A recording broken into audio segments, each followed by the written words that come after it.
Well, welcome to Aurora Airwaves. Let's get started. Wonderful. I'm Thank you, so sweetie. glad to have you here. Everyone, this is Jane Winslow. She was a professor of mine at SUNY Oswego. I had her at just the right moment. I was a junior.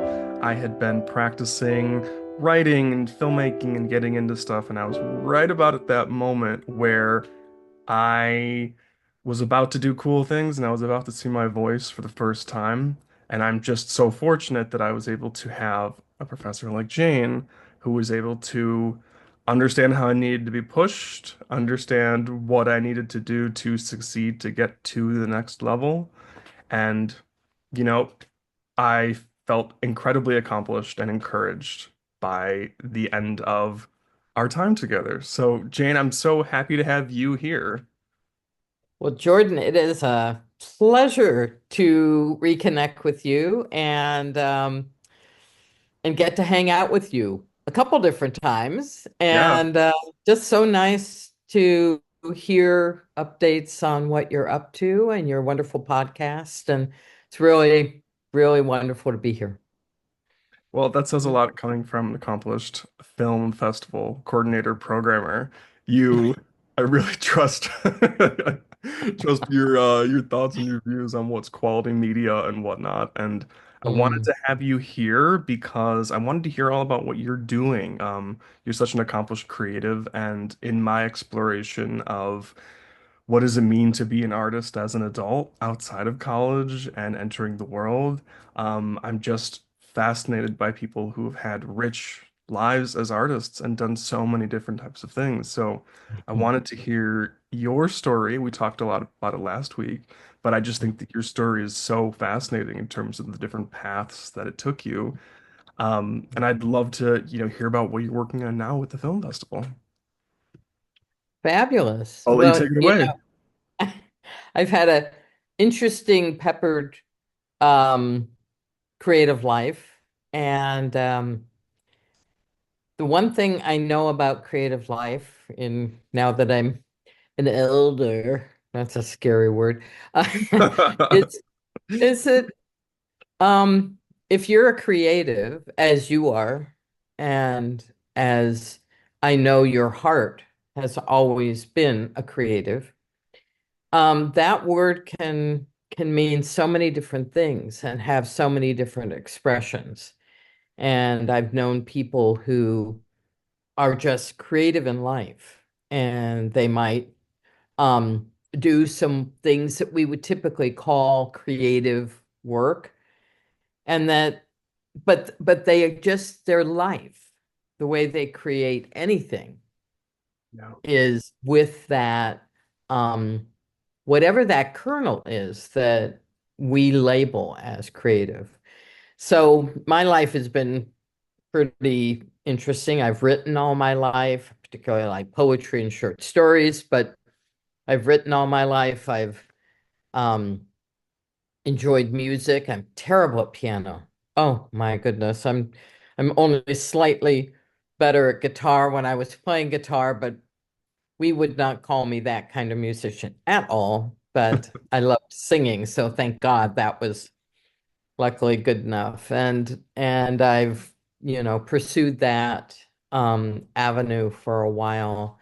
And filmmaking got that into that through kind of a weird back door. But was an actress early on in my teenage years, acting for the camera first, unlike most people that go theater and then camera. I went camera and then theater. Weird. I don't know. Well, you I'm were in just kind the prime location for that.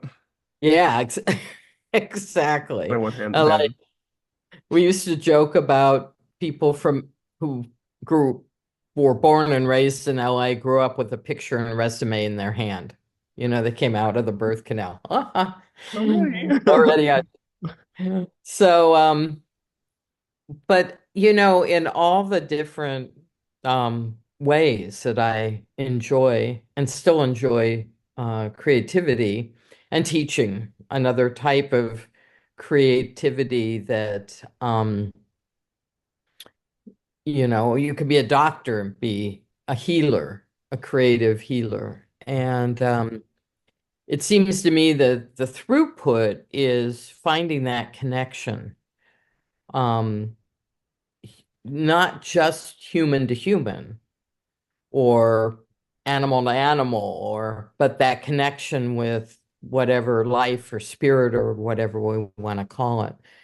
And what I love about what you're doing, Jordan, is reminding um, reminding us all who enjoy tuning into your podcast that creative life is that connectivity, and the connectivity and taking care of yourself. I mean, the body is your temple, your body's your instrument, no matter how you look at it. But Right. that's always from an artist's point of view, but just in life, we need to connect in with ourselves and nurture ourselves and take care of ourselves, whether we're creative in the formal term, creatives in a formal term, or just people living life creatively.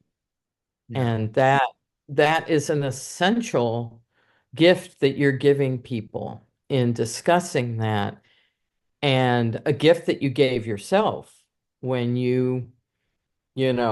I'm sure people who watch your podcast know your backstory, but I Hmm. think that is a really important impetus that sometimes, it takes a minute to bump into that, and sometimes you do it early on, like you did. Um, that important connection and nurturing of yourself is no, no matter what you're doing, is essential for for a creative life and for creating a life that you want to live and be creative in every day in every way. So that That's didn't really. just so well put. I mean, that's what it's all about, right? I feel like early on it was like for all of us when we leave school and we're starting our careers, it's like, how can I get the next good thing that looks good on paper? How can I Yeah. do the next like achievement that'll prove to the world that I'm smart, that I can do the things I want? But in that, we're kind of like screaming to the world, look at me, pay attention to me. But I just really, from last week, I think the biggest takeaway when we got to chat is just it is about this connection and Mhm. with others and with ourselves. And we do need to be reminded of that because we can easily fall back into our little silo of like, oh, I just need to lock in and do this thing. Right. Well, and you just said it. What that I think the trap that artists, creatives, whatever, this big formal thing Hmm. that we lay on ourselves is, I'm not always thinking, what can I do to best express myself and connect in with that topic, that that experience, and however let's just take film. I want to do a documentary on X. How can I best connect in there?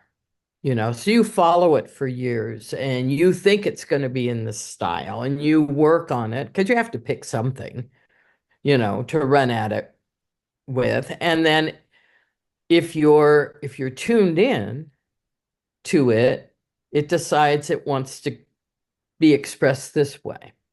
If I'm Hmm. not tuned in, I'll keep running at the darn thing in a certain way that I started it, and that's the way I'm going to do it. And then it And then the brick wall forms. right, exactly. And you smash, bash, bash, bash, bash. And if you just took one step to either side, your head would hurt less. And you would end up being in this wonderful space. And it all opens up. And that connection, your connection, not the audience. I'm not worried about them. I'm worried about my connection with that subject. And then it just opens up. And then funnily enough, I connect in with the people who see the film or the play or the dance or the music. And then that connection happens. But I think the problem is, you said it.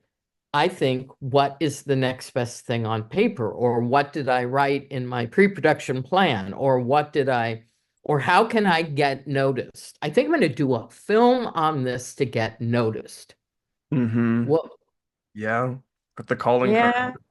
yeah, yeah, Yeah. exactly. And it's tricky. Trust me, I get it. It is tricky because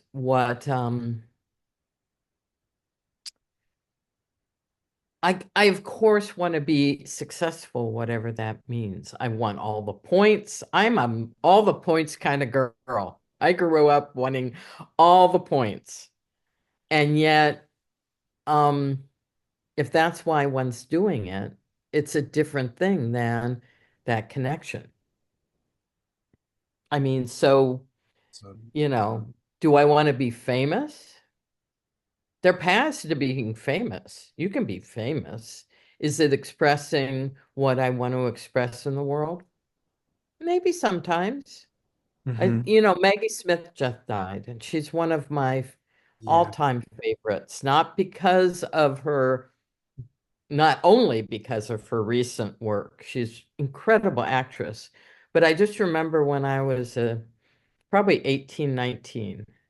I went down to see her in Los Angeles at the Amundsen Theater in the Music Center, and Wow. she was doing Private Lives. Okay. And first of all, of course, it's a fabulous play. It's hilarious. But if you haven't seen Maggie Smith do something live on stage, a comedy, you just, wow, there's just nothing like it. And how good was it? How hysterically wonderful, poignant, delightful was it? I walked out during intermission and I was by myself. I don't mind going to the theater by myself, and Yeah. I was by myself. I walked out and bought a ticket for like a day or two later. It was so good. I mean, they were bloody expensive back then in our dollars back then. Sure. And I just was, of course, reading all the notices, and Prima Miss Jean Brodie was one of my favorite films back in my youth. Mm. My girls are the creme de la creme. I mean, she's nation is good. And I think about what made her such a powerful tour de force. Mm. And the kind of constant that I see is her just love of the work. Mm. Now, she worked a lot. She was very successful, very famous. Yeah, we all wish for that fame, but I think what we wish for should actually be morphed in how much joy she received from doing what she was doing. Yeah. That's what I wish for all of us. You too, Jordan, now that we're connected back again, all my hmm former students, all my friends, everybody who does life, period, forget it. Not even worried about the artist, but that you absolutely enjoy what you're doing. And that doesn't mean every day you're going to wake up and go, yippee. Okay. Right. But that's what we work towards. And even if it's, a slog, gosh darn it, this script is not writing itself. No, no, no, it's a slog. And I write a page and throw it away. I write a page and throw it away. hmm But it's But the act of doing it that feels good once it's being done. I think that I yes, realized like I'm never gonna like not I don't know if never, but like leaping up like you're saying and being like, oh my gosh, like I need to go right and do all this stuff every single day. It's mhm, hard getting to the desk and getting the notebook open and but then after a little while that dopamine starts to kick in and you start to remember like, oh yeah, this feels good. Like going for a yes, jog. feels good, or getting out the you just getting out the door and Yeah. talking to someone, like, it does feel good, but it requires that effort. Yeah. Were there periods of your life as an artist where you were not experiencing joy in the ways that you had been in the past, or things that you were pursuing that you were like, why isn't this bringing me the satisfaction or fulfillment? Shouldn't it? It did. What do you Uh-huh. think that was like for Yeah. you? Yeah. I mean, it's, we talked about briefly the reference to the brick wall. And I was pursuing being a singer. And at Indiana University, fabulous, fabulous music school. Really, it's a fabulous music school. Learned so much. And I was studying classical opera. And and oh man, I was trying so hard. And had very excellent teacher. Um, Worked really hard and loved the music. It was beautiful. Um, but it wasn't the right fit.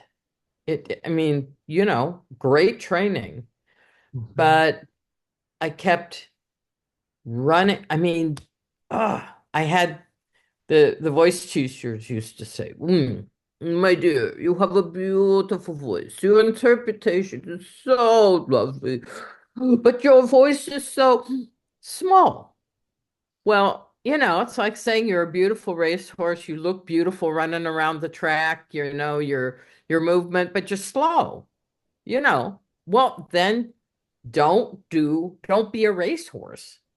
Do something where the qualities of what you're doing Mhm. match what you're doing. So Tough though it to was receive that.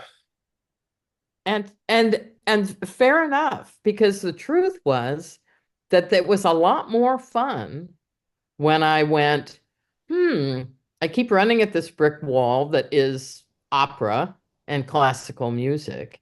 Mhm. And if I had wanted to stay in classical music, I could have moved over a little bit and gone into art song and that type of thing. And I could have become a music teacher that did these concerts where I did art songs and leader. And if that had floated my boat, then I would have done that. But I had no interest in teaching singing. Mhm. Strangely enough, I loved singing. It was really fun, but that wasn't where my heart was either. So I took a step the other side of this very narrow brick wall that I kept smashing my head against that said opera on it, moved over a little bit and went into being a singer and songwriter. I took my guitar and went on the women's music and culture circuit and did that for quite a while, and it was a blast. It was very fun, more connected. I got to write lyrics and music, and you know, that was a very fun chapter of my life, and I'm so glad I did it. And I could have taught singing then, but I ended up going into a little bit of audio engineering, which led me to video and film production, which led me That's how it into, happened. yeah, a master's degree in that, which led me, into more filmmaking and production work, and then ended up into teaching that. And so it's if you keep following your passion, Mhm. you might have a circuitous route, but you get to kind of what is exciting. And again, every moment of every day, you don't wake up and go, yippee. But if you just follow that, through line, um, where whether you consider it your heart or your lower dantian or whatever you are following, but follow that passion. Um, it will get you up in the morning and going, ah. And you also might wake up. I mean, clearly Maggie Smith, she loved acting. She loved acting on camera. She loved acting in the theater. You know, she got that going. That was her passion, and Mhm. she did it in many different avenues and brava. She had a less circuitous and definitely more famous through line. But I reckon that even if you have a circuitous path, even if you think you want to be a director of film, of narrative film, Mhm. you might also, find yourself one day going, I have a passion, I've been writing all my life. I want to do screenwriting. Or I've been screenwriting all my life. I want to go in this direction. And I think the trick is kind of waking up a little sooner than me smashing myself into a wall. But, it is what it is. Sometimes And that needs to happen. you figure it out when you figure it out. And then the self-care needs to keep going through the, being open and Mm. not rigid with yourself, to let yourself ebb and flow and even sometimes just take your foot off the gas. You're at this crossroad. You don't know which path is calling you. You think, well, if I go this way, it'll be better on paper, like you said. That'll be a better career path or a Mhm. path to my career. But this one looks interesting. Well, but there's this one. Sometimes you just have to sit and cogitate and think about it and What, feel it. what were the big surprises that you saw in yourself each time you took a new change in your career and you were exploring a different medium? Were there different things that you were learning and that you were interested in, or do you feel that through changing the medium one after another, you were able to refine your connection to yourself? And like you were saying, like those ideas that you want to communicate, your relationship with the story itself. Do you think Mhm. that changed, or do you think you just were growing as a person and you're gonna ride that wave? Um, I think for me, it just a friend of mine used to say, that'll make an interesting chapter in my my life story. Um, I think they all build on each other. And I think some people do stay in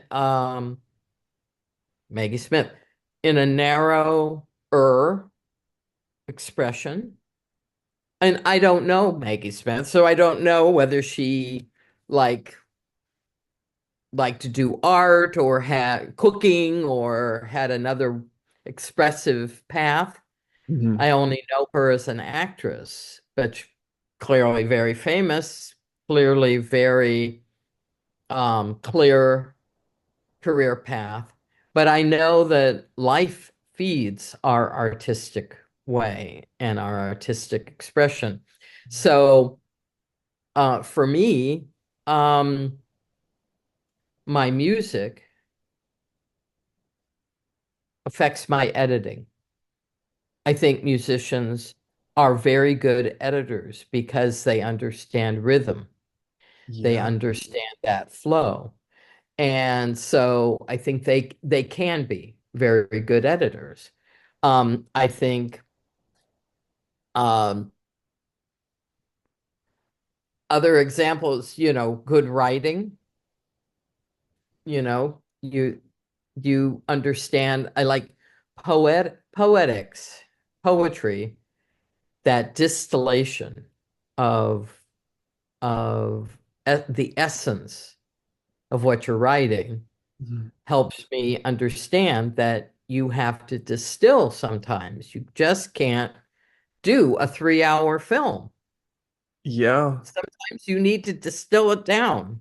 And we've had as a co-director of this film festival, Mm, um, my primary work started and continues as one of the programmers. And so I watch lots and lots of documentaries, shorts, minis, features, and I think we joke about the overall um, critique that we have most of the time. I mean, sometimes production values aren't that great if it's old, crappy archival footage.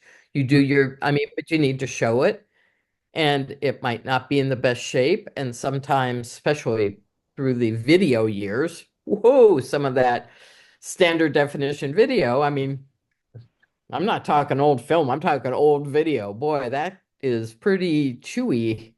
Um, but but it's to me, some of the hardest things that filmmakers have is to cut, know when to cut, know hmm when to give it that extra beat at the end of an interview, but then also when to cut, cut, cut. You know, you can't give them every possible morsel, even though every possible morsel, you were there, you know how, God, I want to go on. I want to write that scene longer for a narrative.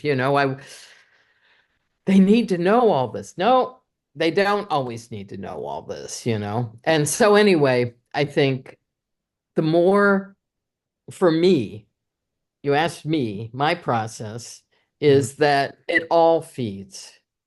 So whatever medium I'm playing with, I think my various experience in different areas feed how I want to express myself in that moment. So, That's but I awesome. think, Great answer.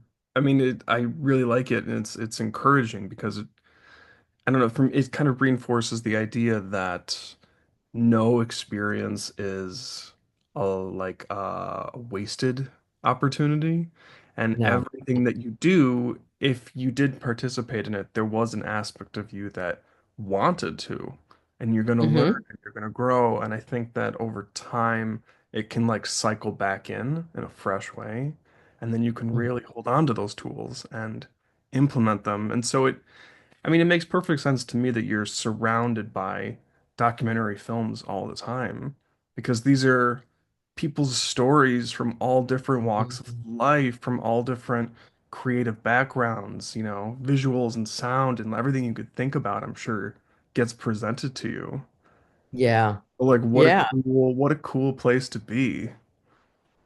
And the most exciting part, honestly, is seeing the filmmakers I think who are most successful, and I think this is a creative who are most successful, are the people who connect in with their what they want to tell, their story in this case, Mhm. and let it be have enough artistic um security to let it evolve how it wants to evolve. Mm, Your connection. I mean, that's true with your work. I've seen you allow your script, allow your work to within the frames of the framework that you're working, mhm. allow it to develop how it wants to organically. And I mean, that's the fun of like writing a sonnet or writing a script, a spec script for a show that already exists. You have existing characters and you have existing um, situations that you have to write within. So you Mhm. have to stay within those bounds. Like a sonnet, you have to stay within those that Hey, framework. you got the Yeah. template. You gotta lock in with that. Yeah, but what you do within those frameworks, Hmm wow. endless, and there is also a creativeness in the ability to do that. And that can be very exciting. And with a film, if you connect in a documentary with how best to tell that story. I love this film festival because it embraces different styles, and we have a lot of animation, a lot of Mhm. animated shorts and features, but a Which other lot people of, didn't even know exist in the yeah, documentary world. yes, it's so cool. And some of the best documentaries um are these. There was one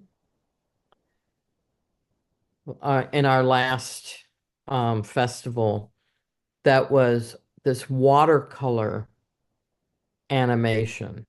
Exquisite art, exquisite, really. I mean, like blow your socks off. And what it was telling the story of a population, a village that was gassed, that killed a huge amount, if not all the village, and or the people who were there at the time. And the whole thing was they were by this river. Mhm. It's in the Middle East, and it's by this river.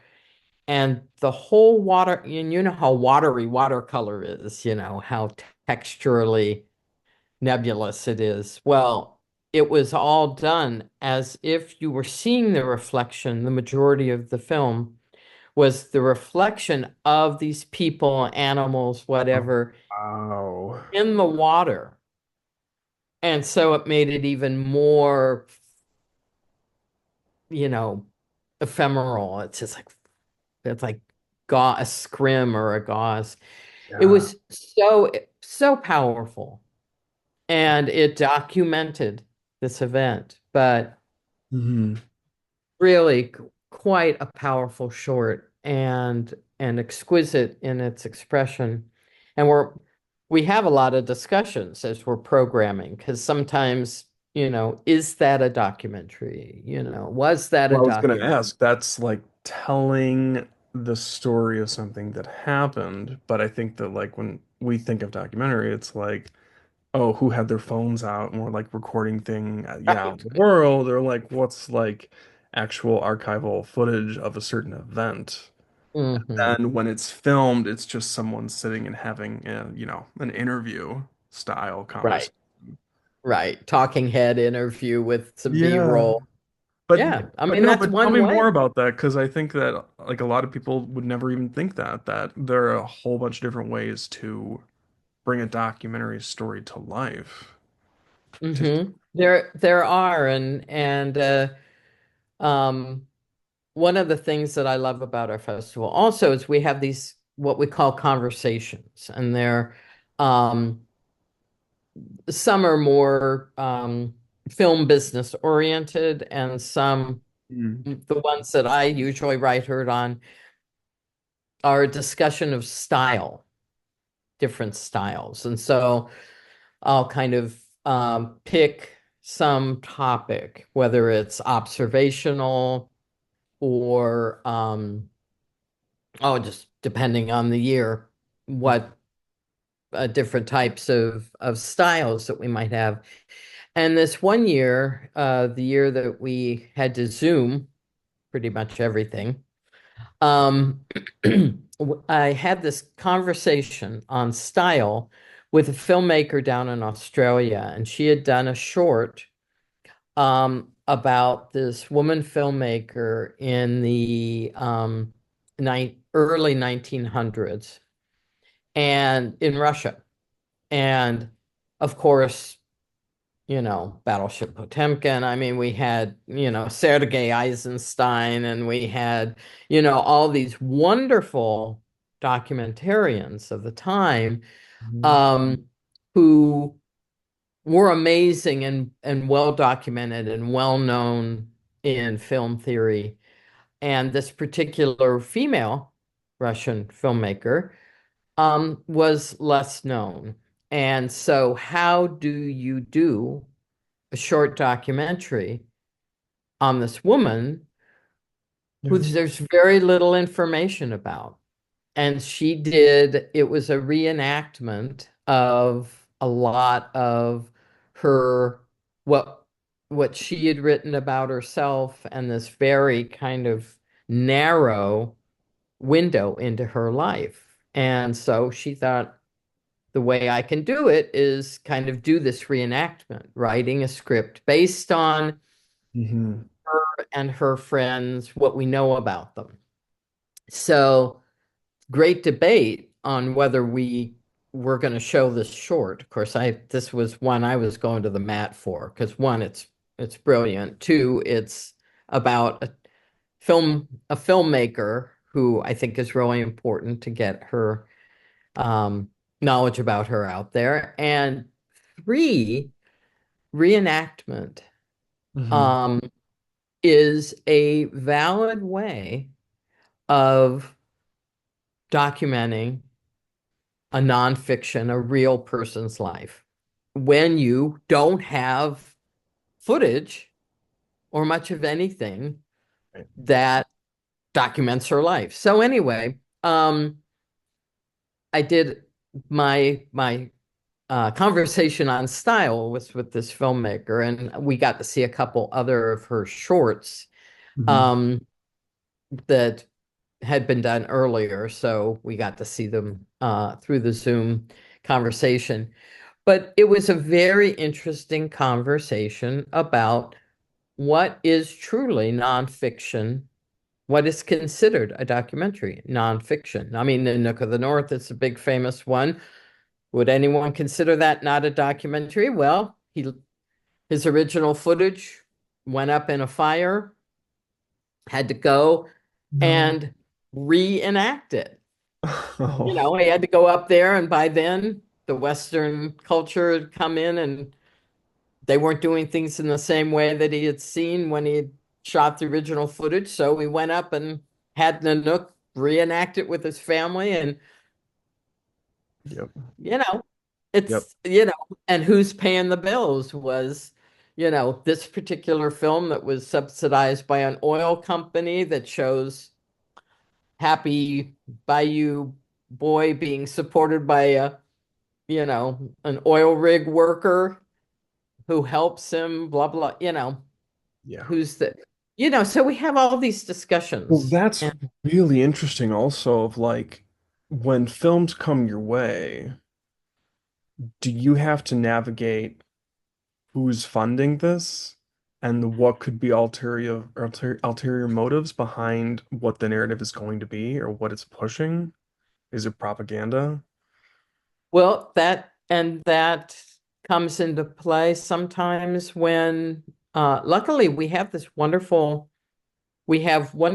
reviewers.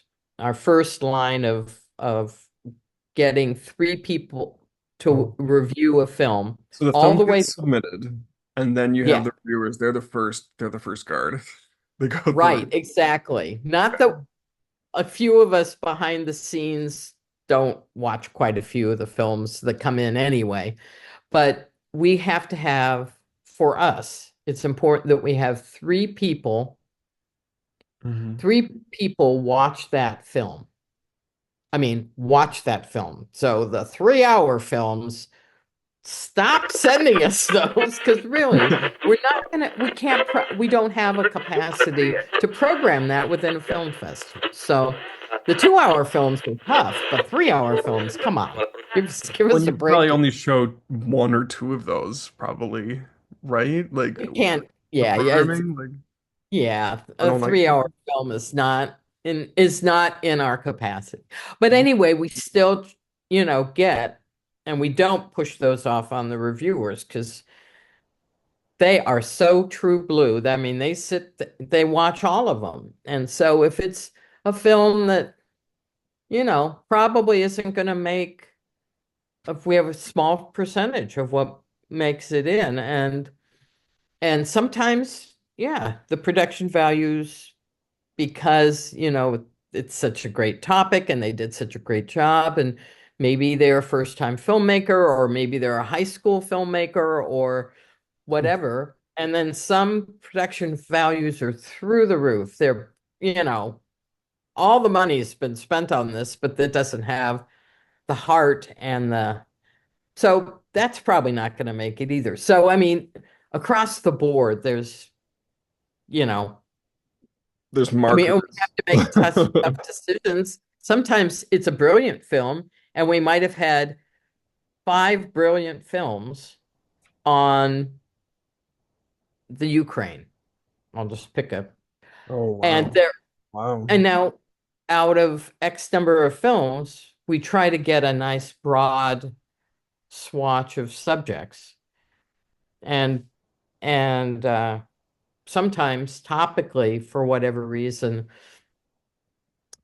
Ukraine, we have quite a few brilliant films. Brilliant. Oh my goodness. On the Ukraine, well, we probably aren't going to show all of them. I don't know. We don't know yet, but I can pretty much guarantee, Hmm. that's a pretty heavily weighted subject. So we'll have to we have to say no. Sometimes your film is brilliant. There's no two ways about it, and we just couldn't show everything. So sometimes we have to be That's a tough. bit ruthless. But we our reviewers, three people are going to watch your film. You submit your film to our film festival, three people will watch it in its entirety. We understand you are our stars. You guys put in amazing, huge amounts of your own money, huge amounts of time and heart and everything. We want to make sure, unlike other festivals, which are fabulous festivals, but they might watch 5 minutes of it and then move on. And they, might only have one or two people at the most watch. And we pride ourselves. You submit, we will watch it. That's awesome.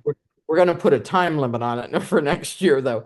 But anyway, so that's our Interesting. first set of reviewers.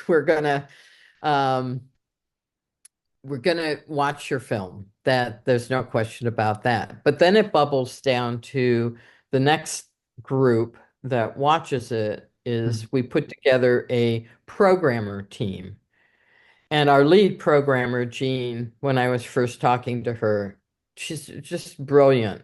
The woman is brilliant. And it's so wonderful to work with her. And she has such a great eye and passion for and love of the filmmakers and the films. And she she creates this, and now I help her create this group of people who are the programming team. And we sit there and to back to your question of, do we question the funding or the resources that have brought it to bear or influence that they might have had. Um, this group is so smart, and they aren't all filmmakers, but they are all really smart, sensitive humans. And we will sit around, and there was this film, I'm not going to say its name, but there was this film, and boy, I was going to go to the mat for this film.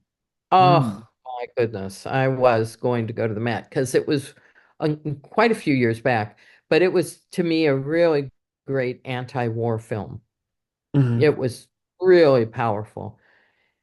And so I'm like, oh, we have to program it. And somebody else said, I agree, it's a great anti-war film, but I looked into it. Oh no. And I looked into it, and the side it was happened to be reflecting was actually the occupied area of the Ukraine occupied by the Russians This was before Oh, the big full war started, and uh, they were saying, life over here, and we're being shot at. And I'm like, oh, okay, I get it now. And it was basically, it was the whole Russian POV on the Ukraine is attacking us, not the Ukraine is trying to get their country, that part of their country back. Anyway, fascinating. And wow.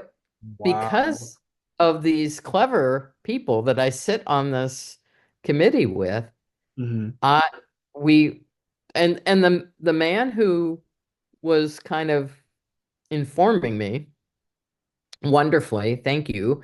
Um, he loved the film for its anti-warness. And he said, yeah, I was right with you, Jane, except when I did some digging. So it's wonderful because we have these discussions That's and what is we there are times when I thought it should go through, it didn't go through for another reason, okay, it will get out there another way. There are times I've pushed things through because stylistically it is a doc, and for these reasons, and other people are going, I still don't think it's a doc. Well, okay, fair enough, but I so think there's it needs. diversity amongst your board and what you can bring to the table, and it seems like there is flexibility within your approach so that it's not just one way has to be in, this is what we're doing. ex, It's going to be set. You're able to all bring ex, your voices in and compromise, which ex, to me seems like a exactly. very healthy festival because I mean, a festival implies, and you could probably articulate it better than I could, but a festival implies like a celebration of a myriad, collection of voices. I And love that. Yes, you kind of need absolutely. that at That's the really top. well put. You need that at the top, right? Like you can't just have that on the day of with everybody showing up. Like, Right. Yeah, exactly. Well, I love that Festival of Voices because it really is what we care about at our festival, and I've worked at other programming groups for other usually documentary film festivals, and it's so fun because you do get to see such a plethora of work and expression. And man, it's hard being a filmmaker, narrative, documentary, I don't care what it is. I think it's hard being an artist. I think, unfortunately, it's not, you're not always going to be that top 1% that can actually make a living doing it. Um, so it's tricky, and you still have to create. I think having many different runs at this and had to make a living typically in something else while doing my pursuit. yeah. Um, you have to love it enough to do it no matter what, and find your way of I mean, maybe you'll be famous like Maggie Smith, and maybe you'll find another way to earn your living that might be different than Yeah. your artistic passion, but you're going to keep doing your passion, hopefully. Well, I'm sure these, like when the filmmakers show up for the festival and you guys have these conversations and they get to meet each other, like Mhm. that must be incredibly nourishing for them because we do kind of as artists like have tendencies to stick in our own little silos and we're focusing on whatever the stories that we're telling and forget that we can put our energy in being a part of a community. And Yeah. I'm sure when they're, and I'd like to hear like your POV on this, but like when they get to come to the festival and you get to talk with them and celebrate them and they get to mingle with each other, like what do you see their experience as? Well, that of course is our biggest passion is we really love bringing the filmmakers when they can come uh to the festival because it really is their festival. The the filmmakers are our stars. Their Yeah. films are our stars. And, having a big name is great, to come into the festival. But really, our big names are, the person who made the 5-minute documentary and the person who comes in with their short and they've never shown it before, and the feature filmmakers. And you're right. It as collaborative a game as filmmaking of any ilk is, it's still to be surrounded by other filmmakers and see their films and show your film to an audience and then get up and do a Q&A. Mm, Um, they get to do is that. That's just, I cool. mean, how cool is that? That's so And cool. that just is, it's great for us who put on the festival to provide this opportunity for the filmmakers to be with each other, the filmmakers to be with their audience, the audience to be with the filmmakers. Um, but that's what's so exciting is and we have that's our reputation Mhm. is a filmmakers festival. Um, and that interaction that they get to have, whether it be with we provide these housing hosts for people who come from far Oh, away, great. and they remain sometimes it doesn't click, but sometimes they become fast friends. And when they go over to Germany, they visit the filmmaker. And when the Amazing. filmmaker comes Oh, back to the area, they go down and see him. And it's really how fun um, is that weaving together of these stories and films, but also the filmmakers and hearing their experiences. That's what a festival, a celebration of work is all about. Really well put. I'm gonna have to borrow that, Jordan. yeah, go ahead. Please do. That's funny. You're So you're reviewing the films right now. They've been submitted, Uh-huh. obviously, and so then uh when is the festival happening? This next Um, one? it, it is the end of March, and we have a Thursday through Sunday. Thursday is opening night, and then Friday, Saturday, Sunday we have a boatload of films, That's a probably lot of about. time. You could put in a lot of films. Wow. Yeah, yeah. That's We're great. cut we're culling down this year. We're gonna probably, instead of last time was about 63 films, ranging from minis, which are up to 10 minutes, and then shorts, which are up to under 40 minutes, and then features, of course, over 40 minutes. And so, there's shorts programs, there's shorts in front of features, and then they're just, you know, features without a short. Um, and then what we instigated after, of course, COVID shut us down for a couple years, darn it.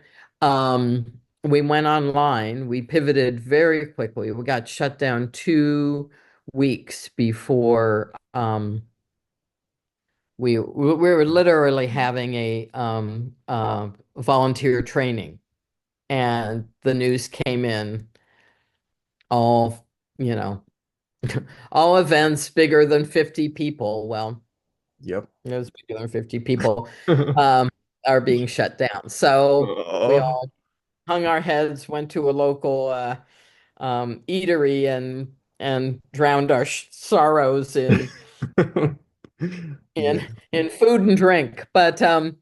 But anyway, so we started after that, after working with Eventive and doing a small portion of our film festival online that year. Mhm.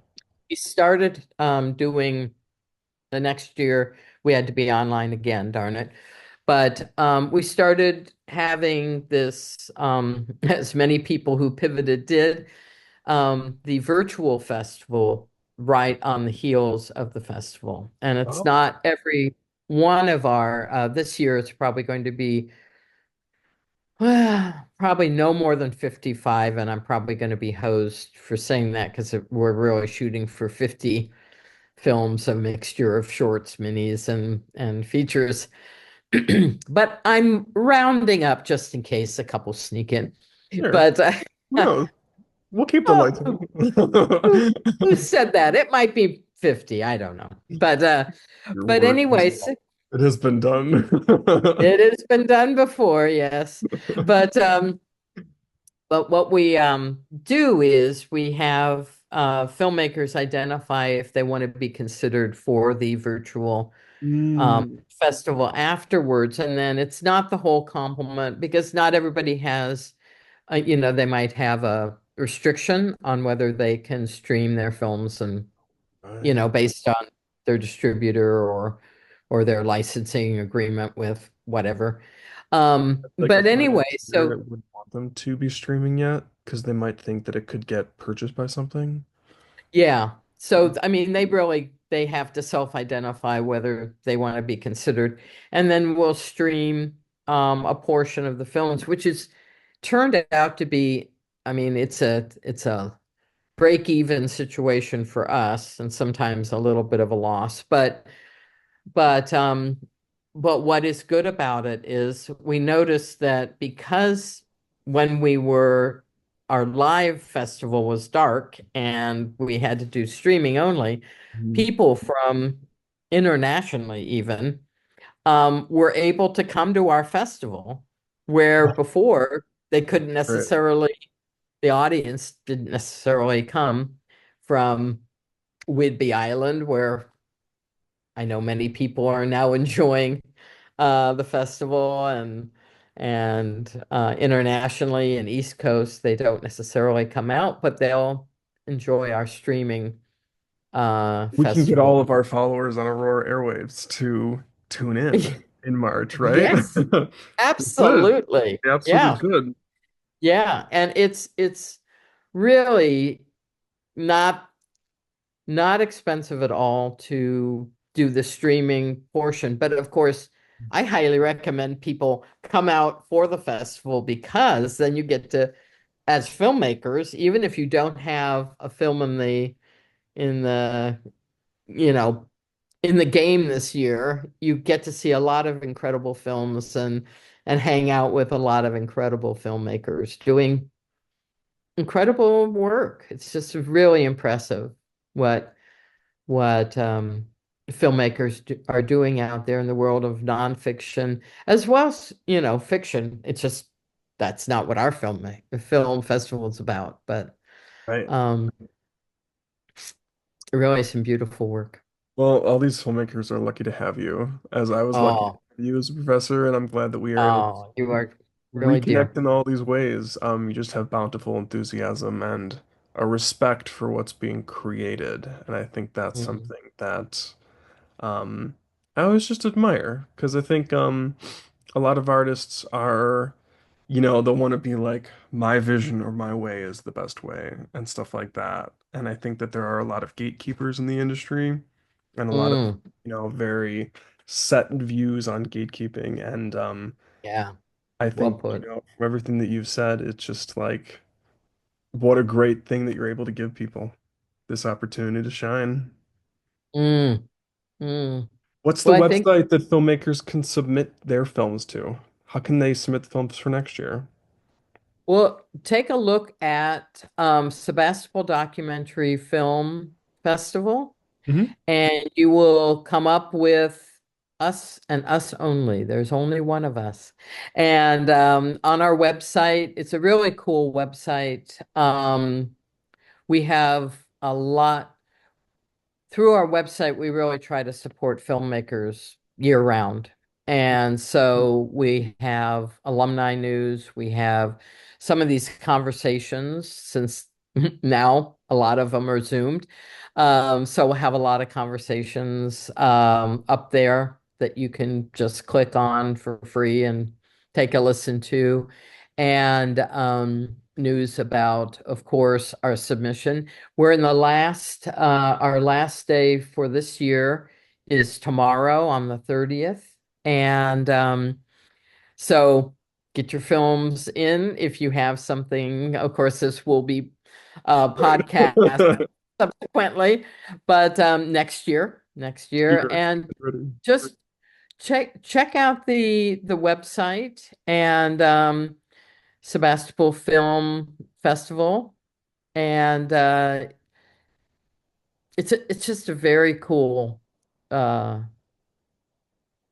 website and fun to kind of noodle around with. And we have we work with Eventive, so you can click on some of the previous catalogs that we have that are online, and you can just click onto that and see, what films might have been shown in our last festivals, Oh, and there are trailers up if they're still up, um, that cool. you can click through to, and we'll release our program beginning of March. I mean, I'm sorry, the beginning of February Hmm. for this coming year, and so you can kind of see what what's coming in store. And Cool. if you can come the last weekend in March to Sebastopol, just north of San Francisco, it's a very cool community, and just it's a really fun 4-day weekend. Well, as soon as that, not the, I was gonna say the set list. As soon as the program drops, let's get you back on the podcast and we can hear what what you're looking forward to seeing. What kind of films Wonderful. you're featuring. That'd be fantastic. That'd be very fun. I'd love it, Jordan. Love hanging out with you. Yeah, I love hanging out with you too. I'm glad we can reconnect and thank you Yeah. so much. Good luck with Oh, everything with the you festival. too. You Thank you, too. thank you.